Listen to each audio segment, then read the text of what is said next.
82페이지에 이제 7단을 한번 볼 건데요. 전기의 발생이고요. 이 단은 굉장히 조금 양도 많고요. 굉장히 중요한 단어예요. 특히 두 번째에 있는 전기 파트가 굉장히 중요하거든요. 그래서 전류, 전압, 저항 같은 거 굉장히 중요해요. 2장에 있는 내용. 그래서 오늘은 이제 2장의 처음 페이지까지 한번 나갈 거예요. 그리고 나머지는 이제 다음 주에 이제 2장, 3장까지 해서 이제 마무리할 거니까 잘 기억해 주시고 오늘은 이제 개념 위주로 시간상 개념 위주로 좀 정리할게요. 자, 82페이지 보시면요. 마찰 전기 돼 있는데요. 우리가 이제 마찰 전기는 처음 들어보실 수도 있겠지만 정전기라는 말을 많이 들어봤을 거예요. 그죠? 정전기 했을 때 같은 거 뭐 사람과 사람이 악수를 했을 때 아니면은 뭔가를 만졌을 때 이렇게 금속 손재료를 만졌을 때 약간 찌릿한 거 있잖아요. 그치? 그리고 겨울에 뭔가 이불 같은 거 뒤집었을 때 찌릿하는 거. 여기 이제 정전기잖아요. 정전기 다른 말이 마찰 전기고요. 말씀드렸지만 두 물체가 마찰해서 생긴 전기를 정전기라고 해요. 그래서 정전기라고 생각하시면 돼요. 기본적으로 정전기라고 생각하시면 되겠고 이제 순간적으로 전기가 생겨서 없어지거든요. 그래서 정전기의 정확한 뜻은 정지되어 있는 정지한 전기를 정전기라고 하거든요. 그리고 우리가 일반적으로 우리가 전기라고 하면은 움직이는 전기를 말하는 거고 정전기나 마찰 전기는 순간적으로 생겼다가 사라지는 전기를 말하는 거예요. 아시겠죠? 그래서 마찰 전기에 대한 기본적인 개념을 한번 보시면요. 원자 모형부터 볼게요. 우리가 앞에서 원자라는 걸 한번 알아서 봤었잖아요. 원자라는 거는 가운데 원자 핵이 있고 플러스 양전하로 되어 있고요. 양전하 양에 맞춰서 전자의 개수가 있고 전자들이 원자 핵을 둘러싸고 있는 상태라고 그랬잖아요. 그래서 원자 같은 경우는 항상 중성이라고 그랬죠. 그 이유가 원자 핵의 양전하량과 전자의 총 음전하량이 같기 때문에 라고 했었죠. 그렇지? 그래서 항상 원자는 중성 상태예요. 그런데 이 플러스 원자 핵을 주변에 전자들이 돌고 있는데 다른 물체가 오면요. 우리가 이온 파트에서 배웠지만 전자를 잃거나 얻을 수가 있죠. 그죠?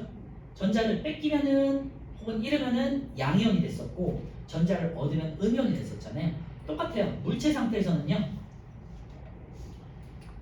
원자와 원자가 가지고 있는 두 물체, 원자들을 가지고 있는 다른 두 종류의 물체가 있잖아요. 그래서 서로 다른 물체가 이렇게 마찰을 시켰어. 그러면은 한 종류의 물체에서 다른 종류로 전자가 이렇게 이동이 될 수 있어요. 전자는 굉장히 가볍기 때문에. 그래서 전자를 잃으면은 양전하가 되겠고요. 전자를 얻으면 음전하가 돼요. 이온하고 똑같이 생각하시면 돼요. 그래서 양전하는 전자를 잃어서 그리고 음전하는 전자를 얻어서가 되겠고요. 당연히 두 물체를 마찰시켰을 때 해당되겠고요. A라는 물체에서 B라는 물체로 전자가 이동하는 거예요. 원자 핵은 절대 이동하지 않아요. 원자 핵은 항상 크고 탄탄하고 움직이지 않아. 근데 전자는 굉장히 작고 가벼워서 뭐 먼지 같은 애예요. 그래서 딱 스치기만 해도 딱 지나갈 수 있어요. 그래서 한 종류의 물체에서 다른 종류의 물체로 전자가 이동했다. 그래서 전자를 잃었어. 그 물체는 플러스 전하를 띠게 되겠고요. 전자를 얻었어. 그러면은 중성 상태에서 전자가 더 많아졌습니까? 마이너스가 더 많아졌습니까? 음전하를 띠게 돼요. 아시겠죠? 그리고 이때 플러스 전하, 마이너스 전하를 띈 이 상태를 대전된 상태라고 해요. 전기를 띠고 있는 상태. 물체가 전기를 띈 형상을 플러스 전하던, 음전하던, 양전하던, 음전하던 이렇게 전기를 띈 현상을 대전이라고 하고요. 이 전기를 띤 물체를 대전체라고 해요. 그래서 그냥 가볍게 용어 정도만 기억하시면 될 것 같고 중요한 내용은 아니에요. 어쨌건 양전하는 전자를 잃어서 음전하는 전자를 얻어서라고 생각하시면 되고 이렇게 전하를 띠고 있는 상태를 대전이라고 한다. 하지 마시면 돼요. 직접. 그래서 2번 한번 보시면요. 마찰한 물체가 전기를 띠는 까닭은요. 뭐가 이동해서? 전자가 이동해서요. 그래서 전자에다가 동그라미 쳐놓으시면 되고요. 그래서 서로 다른 두 물체를 마찰하면 한 물체에서 다른 물체로 뭐가? 전자가 이동하기 때문입니다. 여기서 전자에다가 동그라미 치면 되겠고요. 전자를 잃은 물체는 플러스 전하, 전자를 얻은 물체는 마이너스 전하. 여기다 이제 밑줄에 넣으시면 되겠죠. 그래서 중성 상태인 원자 핵의 양전하량과 전자의 총 음전량이 항상 같아서 중성 상태였는데 이 상태에서 전자가 이동하는 거에 따라서 음전하가 될 수도 있고 양전하가 될 수도 있어요. 아시겠죠? 여기서 중요한 건요. 서로 다른 두 물체라는 거예요. 같은 물체끼리는요. 같은 종류의 원자로 이루어져 있기 때문에 전자가 이동하지 않아요. 그래서 서로 다른 종류의 물체끼리 마찰시켰을 때만 항상 대전된다. 그리고 전기를 뗀다. 이렇게 생각해 주시면 될 것 같고요. 3번 대전과 대전체 다시 한번 제가 말씀드릴게요. 물체가 플러스 전하나 마이너스 전하를 띠는 현상을 대전이라고 하고요. 대전된 물체를 대전체라고 해요. 중요한 건 아닌데요. 다시 한번 정리해 보면요. 그럼 플러스 대전체는요. 전자가 하나가 한 개는 아니겠지만 전자가 부족한 상태잖아요. 그래서 양 전하량이 전자가 지금 부족하기 때문에 전하량보다 많은 상태가 되겠죠. 마이너스 대전체는 전하로 대전된 대전체는요. 반대로 플러스 전하량보다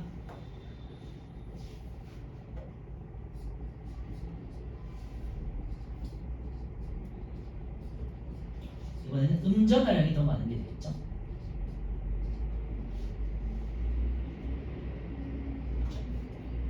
플러스 대전체는 전자를 잃었기 때문에 양전하량이 더 많은 상태예요. 그 다음에 대전체는요. 요 정확한 의미는요. 전하로 대전된 대전체 이렇게 이제 읽는 건데 줄여서 대전체가 되겠죠.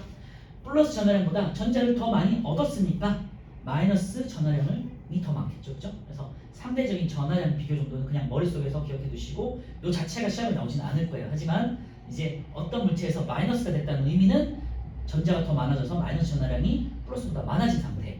그리고 플러스로 대전됐다는 의미는 전자를 뺏겨서 잃어서 마이너스 전하량보다 플러스 전하량이 더 많은 상태다. 이 정도만 이제 머릿속에서 잘 기억해 주시면 돼요. 자, 밑에 한번 보시면요. 풍선과 수건을 마찰했어요. 풍선하고 수건은 다른 물체잖아요. 풍선은 고무로 되어 있고요. 수건은 보통 뭐 면이나 뭐 털로 되어 있잖아요. 그런 것을 마찰시켰을 때 대전되는 과정이 있는데요. 지금 풍선하고 수건을 보시면요. 지금 풍선에 플러스가 2개, 마이너스가 2개 이렇게 되어 있고요. 수건도 지금 플러스가 2개, 마이너스가 2개. 오른쪽에 아래쪽에 있는 건 빼고요. 이렇게 되게 각각의 이제 좀 중성 상태로 있었어요. 그런데 풍선에다가 수건을 이렇게 비볐어. 이렇게 비비니까 이제 지금 조그만 전자가 어떻게 이동을 하죠? 플러스는 이제 원자 핵이에요. 그래서 이동하지 않고 전자 핵들만 수건에 있던 전자들이 풍선 쪽으로 이동했죠. 그래서 풍선에 지금 플러스가 2개 그리고 전자가 4개가 됐으니까 상대적으로 전자가 2개가 더 많아졌죠. 그래서 풍선은 마이너스가 됐고요. 그래서 얘가 풍선이 마이너스가 되겠고요.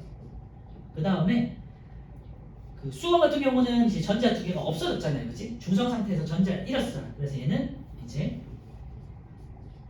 양대전체가 된 거예요. 그래서 개념적으로 풍선 같은 경우는 음의 전하로 대전된 대전체 이렇게 할 수 있고요. 그리고 수건 같은 경우는 양의 전하로 대전된 대전체라고 말할 수 있겠죠. 그래서 개념 용어 정리만 잘 해놓으시면 될 것 같고요. 자, 요 다음에 오른쪽에 플러스 강의 3번 한번 볼게요. 물질에 따라 대전되는 순서 있잖아요. 요거는 학교에서 선생님이 뭐 외우라는 말은 안 할 거예요. 보통은 이제 시험에 주어지기 때문에. 근데 이제 외워두고 계시면 문제를 풀 때 굉장히 빨리 풀 수 있거든요. 이거를 대전열이라고 그래요. 대전되는 순서. 이거를 대전열 혹은 대전되는 순서라고 하는데요. 여기가 플러스로 이렇게 써놓으시고 그 다음에 순서가요. 털, 유, 명, 나, 고, 뿔. 외우실 때 털, 유리, 명주, 나무, 고무, 플라스틱이거든요. 그래서 털, 유, 명, 나, 고, 뿔. 털, 유, 명, 나, 고, 뿔 이렇게 이제 기억하시면 되겠고 이게 뭐냐면 대전되는 순서라고 했잖아요. 그래서 왼쪽에 있는 애들이 전자를 잃기 쉬운 애들이에요. 그래서 예를 들면 이온으로 치면은 양이온이 되기 쉬운 애들이 있었잖아요. 그런 것처럼 금속 같은 것들이 있었지. 얘는요 양의 전하로 대전되는 애들이에요. 그래서 항상 전자를 뺏기는 쪽이야 상대적으로. 그리고 이쪽에 있는 애들은 항상 전자를 뺏어오는 쪽이에요. 아시겠죠? 그래서 얘는 만약에 털로 플라스틱을 이렇게 문질렀어. 그러면 털에 있는 전자들이 플라스틱 쪽으로 전자가 이동을 해요. 그러니까 얘는 전자를 뺏어오는 애고 얘는 전자를 뺏기는 애가 되겠죠. 그죠? 상대적인 거라서 멀리 있을수록 더 잘 뺏는다고 생각하시면 돼요.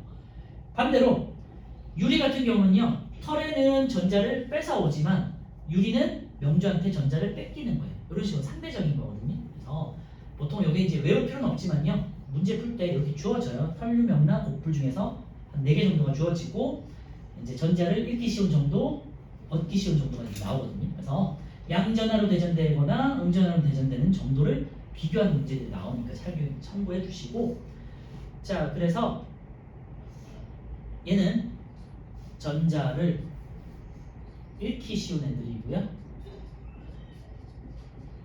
얘는 전자를 얻기 쉬운 일이겠죠. 그래서 전자는 항상 이렇게 이동을 한다. 상대적인 거라고 말씀드렸어요, 그렇죠? 그래서 뺏어올 수도 있고 뺏길 수도 있고. 그래서 왼쪽인 애들이 양전하로 대전되기 쉽고요, 오른쪽인 애들이 음전하로 대전되기 쉽다. 이거 잘 한번 기억해 주세요. 그래서 요거를 외우고 문제 풀면 굉장히 좀 쉽게 풀 수도 있어요. 그리고 기본적으로 요거는 제일 기억해 주세요. 털하고 고무 정도는 꼭 기억하세요. 이제 일반적으로 문제에 고무 풍선을 털로 이렇게 문지는 것들이 대부분 많이 나오거든요. 그래서 그러면 항상 어떻게 돼요? 털은 항상 양전화가 되겠죠. 항상 뺏기는 애니까, 그지? 그리고 고무나 플라스틱 같은 경우는 이제 자나 플라스틱 막대로 형태로 많이 나와요. 그러니까 고무나 플라스틱 같은 경우는 털에서 항상 문질렀을 때 마이너스가 되는 애들, 그리고 털은 항상 플러스가 되는 애, 이렇게 기억해 주시면 될 것 같아요. 자, 밑에 이제 문제 한번 보시면요, 그리고 전기력 돼 있는데요. 그 전기력 전에 밑에 이제 그 그림 나와 있잖아요. 고무풍선 2개. 그러면요, 털장갑으로 고무풍선을 면장갑이네요. 면장갑으로 고무풍선을 각각 비벼요. 그럼 어떻게 돼요? 고무는 항상 전자를 뺏어오니까 고무는요, 고무풍선은 둘 다 마이너스를 띠겠죠. 마이너스. 그러면 같은 전하를 띠고 있으니까 상식적으로 어떻게 될까요? 서로 자석처럼 밀어내겠죠, 그죠? 그래서 같은 전하를 띠고 있는 거를 서로 밀어낸다 해서 척력이라고 그래요. 배척하다 할 때 척자예요. 서로 밀어내는 거. 그 다음에 만약에 하나는 마이너스, 고무풍선은 이제 아까 전에 오른쪽에 보시면요, 고무가 있고 마이너스야.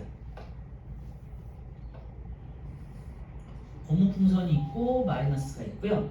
그 다음에 하나는 이제 면장갑으로 되어 있으니까, 면장갑은 전자를 뺏겼으니까 문질렀으면 전자를 뺏겼잖아요. 그래서 얘는 플러스가 되겠죠. 그럼 서로 다른 전하니까 서로 간에 붙을 수가 있겠지, 그지? 자석의 N극과 S극처럼 서로 잡아당기는 애들을 이제 인력이라고 해요. 요거를 전기가 가지고 있는 힘이다 해서 전기력이라고 하거든요. 전기력에는 항상 두 종류가 있어요. 서로 같은 극에서는 같은 전하끼리는 밀어내는 척력, 그 다음에 다른 전하끼리는 서로 간에 잡아당기는 인력, 아시겠죠? 그래서 같은 전하는 밀어낸다, 척력, 다른 전하는 잡아당긴다, 인력. 이렇게 이제 기억해 주시면 되고, 이렇게 전하를 띈 물체들끼리는 항상 이렇게 전기력이라는 것은 힘을 가지게 돼요. 눈에 보이지 않는 전기력이라는 힘을 가지게 된다라는 게 이제 2번이 되겠어요. 전기력, 전기를 띤 두 물체 사이에 작용하는 힘이고요. 두 물체가 같은 데다 동그라미 해놓으시면 될 것 같고요. 밑에 이제 그림처럼 전기력이 밀어내는 방향으로 청력에다 동그라미 해놓으시면 되겠죠. 자, 오른쪽에는요, 두 물체가 다른 전하를 띄고 있으면요, 밑에 끌어당기는 방향으로 인력에다가 동그라미 하시면 되겠죠. 자, 밑에 이제 그러면 우리가 이제 일상생활에서 마찰 전개 현상들을 뭐 잘 아시는 내용들이죠, 그죠? 정전기나 마찰 전개에 의한 현상이 일상생활에서 뭐가 있느냐 보시면요, 플라스틱 빛으로 머리를 빗으면 머리카락이 빛에 달라붙는다. 뭐 이런 게 뭐 많이 해보시는 것들이잖아요. 특히 겨울이 되면은 건조하기 때문에 정전기가 많이 발생해서 빗질할 때 조금 더 이제 머리에 더 달라붙는 거 있잖아요. 그리고 풍선 같은 경우도요, 비빈 다음에 내 머릿속에 딱 붙이면요, 풍선이 내 머리에 딱 붙어 있어요. 신기하게. 두 번째, 겨울철에 이제 여러분들 뭐 니트나 스웨터 이런 것들 있죠. 그래서 좀 털이 많은 옷을 입으면요, 머리카락이 옷에 달라붙거나 뭐 정전기 같은 거 많이 이제 생기잖아요, 그렇지? 그리고 비닐랩이 그릇에 달라붙는 현상도 이것도 이제 정전기를 이용한 현상이라고 하니까 잘 기억해 주시고, 스웨터를 벗을 때 지지직하는 소리, 그 다음에 먼지떨이 자체도 먼지가 음전하를 띠는 경우가 많거든요. 우리 주변에 있는 먼지들이. 그래서 이 음전하와 음전하, 먼지떨이 이렇게 서로 달라붙게 하는 것도 있고요. 그다음에 바닥에 빗자루 쓰면 빗자루에 먼지가 달라붙는다. 마찬가지로 먼지 같은 경우는 음전을 띄는 경우가 많아요. 그리고 뭐 악수할 때라든지 아까 처음에 말씀드렸지만 금속, 우리 겨울에 손잡이를 잡으면 이렇게 찌릿하잖아. 그런 것도 다 마찬가지가 되고요. 여러분들끼리 악수할 때도 정전기가 생길 수 있죠. 그리고 이제 물줄기가 가끔씩 이렇게 전기가 뛰는 곳에서는 이렇게 휘거든요. 이런 것들 다 정전기, 마찰 전기 때문에 생기는 현상이에요. 우리 오른쪽에 개념 문제만 풀고 좀 쉬었다 갈게요. 1, 2, 3, 4, 5, 6번 한번 풀어보세요.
네, 1번부터 볼게요. 보통의 원자는 정기적으로 중성 상태라고 그랬죠? 원자 핵에 있는 양전하의 양과 전자의 총 음전하의 양이 같아서 정기적으로 중성이고요. 따라서 원자로 이루어진 물체는 일반적으로 전기를 띠지 않는다. 그죠? 2번은요. 마찰 전기는 서로 다른 두 물체를 마찰할 때 발생하는 걸 말하는 거죠. 네, 5가 되겠고 2번 두 물체를 마찰하면요. 두 물체 사이에서 원자핵이 이동한다는데 원자핵은 절대 이동하지 않아요. 전자만 이동하는 거예요. 그래서 지문으로 앞으로 이렇게 많이 나와요. 함정으로. 원자핵은 절대 이동하지 않고요. 전자만 이동합니다. 2번 X. 3번은요. 두 물체를 마찰할 때 전자를 잃으면 플러스, 전자를 얻으면 마이너스죠. 그러니까 X.